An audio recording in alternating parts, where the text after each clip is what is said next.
بیان کر دی گئیں۔ اب آگے جو حکم آ رہا ہے وہ کس متعلق ہے؟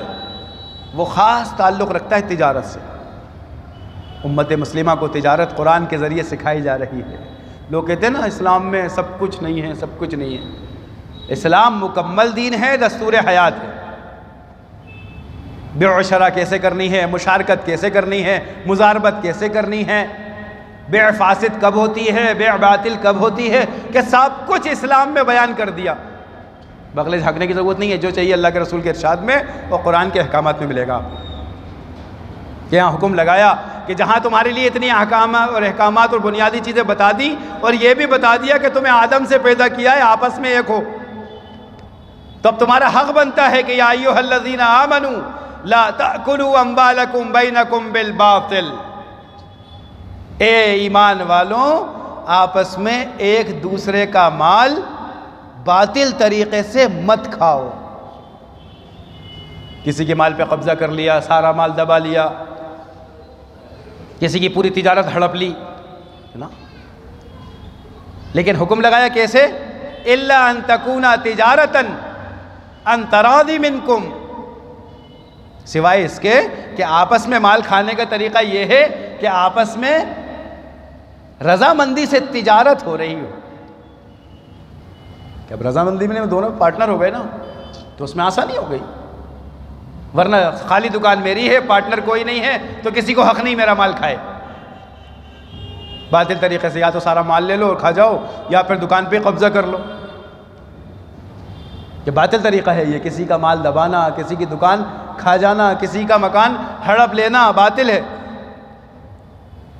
کہ تم آپس میں ایک آدم کی اولاد ہو اور ایک دوسرے کا مال کھانا حرام ہے، سوائے تجارت کے کہ تجارت میں مشارکت ہوگی، پارٹنر ہوں گے آپس میں، کہ بے مشارکت بھی ہوتی ہے اور بے مضاربت بھی ہوتی ہے۔ مشارکت یہ ہے کہ دو پارٹنر بنے، مسلم شریف کی روایت ہے کتاب البیوع کی۔ اور مضاربت کیا ہے؟ جو اللہ کے رسول نے خود کی ہے، کہ حضرت خدیجہ رضی اللہ تعالی عنہا مال لگاتی تھیں اور حضرت رسول پاک صلی اللہ علیہ وسلم اس مال سے تجارت فرماتے تھے۔ تو یہ کون سی تجارت کہلاتی ہے؟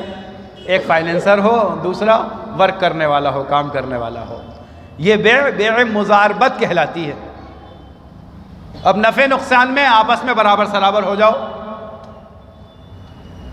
کہ اب اس سے مال کھانا حرام طریقے سے نہیں ہوگا، حلال ہوگا، کیونکہ ایک کا مال لگا ہے وہ بھی پارٹنر ہے، اور ایک کی محنت لگی ہے تو وہ بھی، ارے بولو تو صحیح، پارٹنر ہے نا۔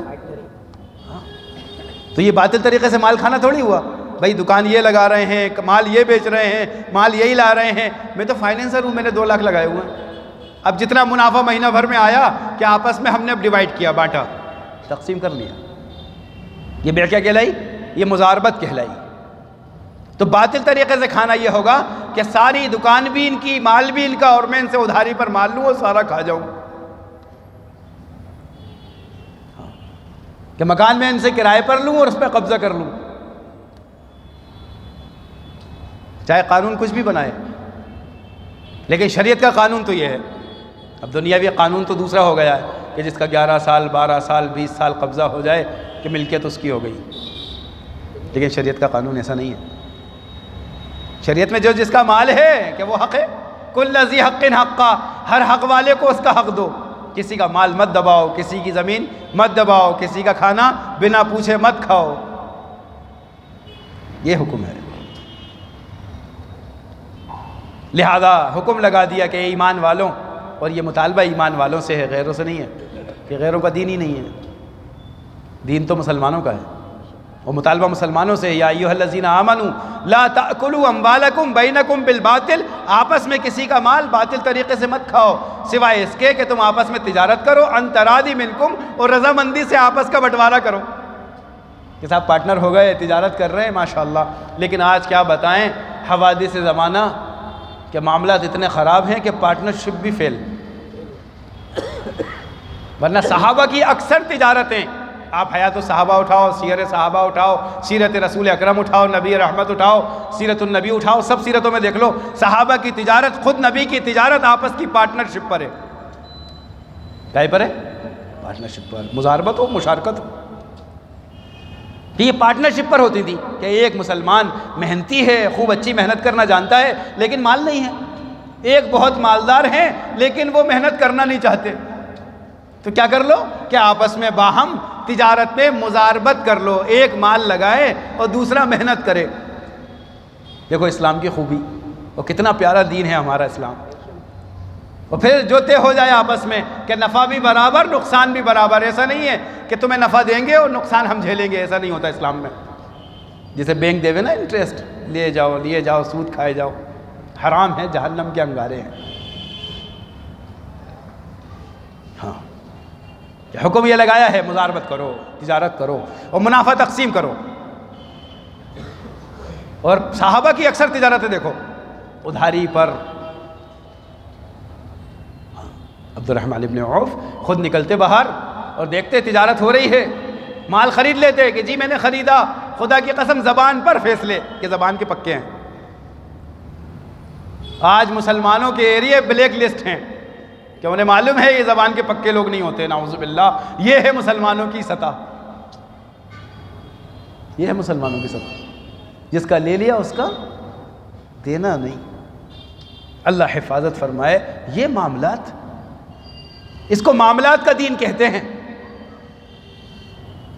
اور یاد رکھو اسلام کی بنیاد 5 ہیں، لیکن عمارت 3 چیزوں سے کھڑی ہوتی ہے: معاملات، معاشرات، اخلاقیات. ہم نے تو اسلام سارا کا سارا ان 5 چیزوں کو سمجھا ہے فقط، جبکہ اللہ کے رسول کی بات کے بالکل خلاف ہو رہی ہے ہماری بات. اللہ کے رسول نے فرمایا بنی الاسلام علی 5. کیا فرمایا؟ بنی الاسلام علی 5. اسلام کی بنیاد 5 چیزوں پر ہے. عمارت نہیں فرمایا، بنی الاسلام. ہم کہتے ہیں بس یہی اسلام ہے: ایمان، نماز، حج، روزہ، زکوٰۃ. اللہ کے رسول کہہ رہے ہیں بنی الاسلام علی 5. یہ بنیادیں ہیں، بنیادیں. یہ عمارت نہیں ہے فقط کہ نماز پڑھ لو پھر جو جی چاہے کرو. کہتی ہے ابھی تو بنیاد بن رہی ہے، جو جی چاہے وہ نہیں کرو کہ تمہاری عمارت دیکھی جائے گی، بنیاد نہیں دیکھی جاتی. اس مسجد کی فاؤنڈیشن کسی کو نظر آ رہی ہے کہ وہ بنیاد ہے، وہ پوشیدہ ہوتی ہے کہ یہ 5 چیزیں پوشیدہ ہیں: ایمان دل میں، نماز مسجد میں، روزہ پیٹ میں، حج بیت اللہ میں، زکوٰۃ مسلمان کو اسلام کا ہے سے دکھے گا. ارے بولو دکھے گا؟ ہم سوچیں حج کر لو جی پورا مسلمان ہو گیا ماشاءاللہ، سارا دین میں نے قائم کر لیا. نہ، تم نے تو بنیاد رکھ دی. جو ایمان لے آیا بنیاد، نماز پڑھی بنیاد، روزہ رکھا بنیاد، حج کیا بنیاد، زکوٰۃ دیا بنیاد. کہ بنی الاسلام علی 5. اسلام کی یہ 5 بنیادیں ہیں. اسلام نظر آئے گا عمارت سے. تمہارے معاملات، تمہارے اخلاقیات، تمہارا معاشرہ، یہ 3 چیزیں عمارت ہیں، اور پورے اسلام کا ترجمہ ان 3 چیزوں سے ہوگا. اور یہ تینوں چیزیں خراب ہو گئیں. یہ تینوں چیزیں خراب ہو گئیں. معاملات خراب، معاشرہ خراب. معاملہ جس کا لیا اس کا دینا نہیں، جس سے وعدہ کیا پورا کرنا نہیں. یہ کیا ہے؟ معاملات خراب ہیں. معاملات لین دین کا دین، یہ عمارت دکھ رہی ہے کہ غیر کہتے ہیں مسلمان سے لین دین کرنے میں دل ڈرتا ہے. توبہ توبہ توبہ. ایک زمانہ کیا گزرا ہے کہ لوگ اپنی بیٹیوں کو غیر بھی مسلمانوں کے گھر چھوڑ کر جاتے تھے کہ ہماری عزتیں محفوظ ہیں ان کے ہاں. یہ تھا اسلام کہ یہاں محفوظ ہیں، ان کی نیتیں پاک ہیں، ان کی نگاہیں پاک ہیں، یہ اللہ سے ڈرنے والی قوم ہے. آج اللہ کا خوف ہی نکل گیا. کوئی نہیں دیکھ رہا، کوئی نہیں دیکھ رہا، جو جی چاہے کر لو، کوئی نہیں دیکھ رہا. خدا کی قسم کوئی دیکھے نہ دیکھے، اللہ تو دیکھ رہا ہے. ہاں علماء نے دیکھو کیسی عجیب بات لکھی ہے. لوگوں کے خوف سے گناہ چھوڑنا اور بڑا گناہ ہے. جو علماء نے لکھا ہے، لوگوں کے خوف سے گناہ چھوڑ دینا ہم سمجھتے ہیں یہی تقویٰ ہے. فرمایا یہ اور بڑا گناہ ہے. کیوں؟ اس نے لوگوں کو اللہ کے ساتھ شریک کیا ہوا ہے. اور اس کی مثال لکھی ہے علماء نے کہ کوئی کمرے میں بند کمرے میں گناہ کر رہا ہو اور اتنے میں پردہ ہل جائے تو وہ ہٹے ڈر کے مارے گا, کسی نے دیکھ تو نہیں لیا کہ خدا کی قسم اس نے اور بڑا گناہ کیا. کیوں؟ کیونکہ یہ ڈر گیا کسی نے دیکھ لیا. یہ یوں کیوں نہیں ڈرا کہ میرا اللہ مجھے برابر دیکھ رہا ہے؟ گناہ تو اللہ کے ڈر سے چھوٹیں گے. گناہ تو ارے کس کے ڈر سے چھوٹتے ہیں؟ زمانے کی پابندیاں لگا دو, پولیس لگا دو, شرطی لگا دو, نظام بنا لو, گناہ نہیں چھوٹیں گے. کہ وہ صحابی کا واقعہ حضرت معیز کا ہے کہ زنا ہو گیا تو ان کو کسی نے نہیں دیکھا, لیکن ان کا خدا کی قسم یقین تھا اللہ نے دیکھا ہے. اور سزا دینے والی ذات کس کی ہے؟ اللہ کی. ہم شکایتیں کرے ہیں کہ برکت نہیں ہوتی, تجارت نہیں چل رہی, دکان نہیں چل رہی, کاروبار نہیں چل رہا. گناہ تو دیکھو کتنے کیے ہیں جو اللہ کو معلوم ہے. ہاں کہ وہ خوف میں آئے اللہ کے رسول کے پاس, طہرنی یا رسول اللہ, اللہ کے رسول مجھے پاک کر دیجئے. اللہ کے رسول, تو جانتا بھی ہے زنا کی بات کر رہا, کتنا بڑا گناہ ہے, تو نے تو دیکھا ہوگا, چھوا ہوگا فقط. کہ نہیں مجھ سے گناہ ہوا ہے, مجھ سے گناہ ہوا ہے. 4 مرتبہ کہہ دیا. اللہ کے رسول نے کہا ٹھیک ہے سنسار کر دو, رجم کرو.